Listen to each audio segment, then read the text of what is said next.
was the dumbest, stupidest thing you did? At 6 years old, I was smoking cigarettes regularly around the neighborhood. Insane. How does that even happen? Like, just being around the neighborhood and like. So you're like, 6. I'm 6. And the thing was, my brother's 4 years older than me, almost 4 years And older he's than 10. me. He's smoking too. No, that's the wild thing. It was just I was always hanging around the older kids in the neighborhood that he was hanging around, and they were smoking, and I was young and fearless and trying to be cool. So it was, oh, y'all smoking?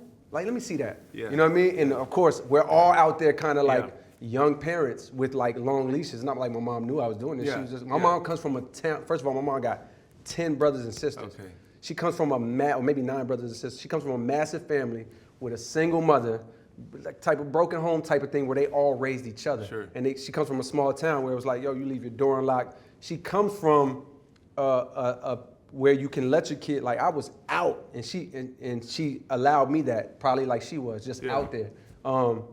And I think back then it was probably a little safer to be just out roaming. So while I'm out roaming, of course, my mom has no clue that her 6-year-old son would try that. If I see a 6-year-old it's wild. smoking, it's I'm looking at that kid going, this kid has no shot. It's crazy. So nobody said, hey. No, see, that's the life-changing moment. This was literally a life-changing moment. I guess it's kind of getting to what you're asking. I literally remember, I'm 6 years old. I'm smoking with these kids in the neighborhood that are older than me.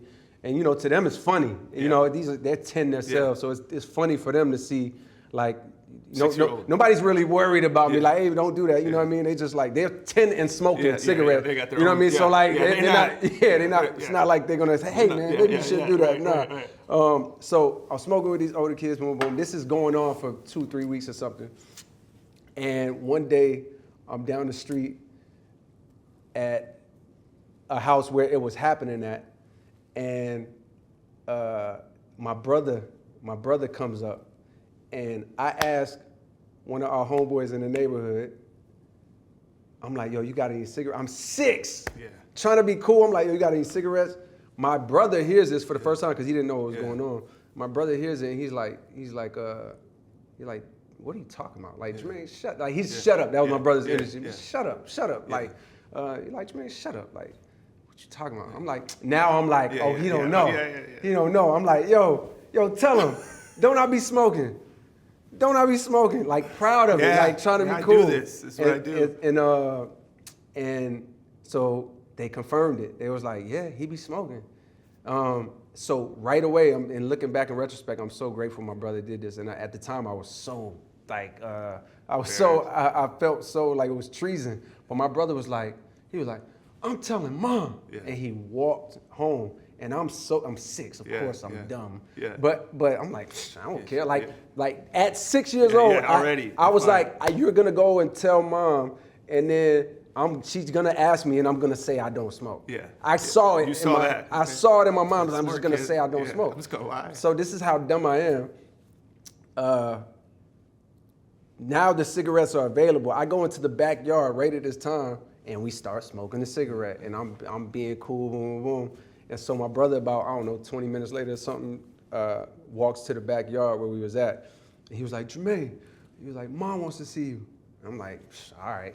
Like, I'm like, okay, like, all right, so what? So I'm walking home, no fear. I have there's no worry. No worry at all. Nothing's gonna happen. And I walk in the house, and she's like, Jermaine. I'm like, yeah, mom. And she's like, what's this I hear about you smoking cigarettes? I'm like, huh? I'm like, huh? She's like, come here. And I walk up close to her, and she was like, say something. I was like, what do you mean say something? And when I said it, she bent down. And she smelled this cigarette smoke on my breath. And this was the life-changing moment right here, because I saw her face. When she smelled like cigarettes on my breath, her face was like, it was like heartbroken, it was disbelief, it was like crushed.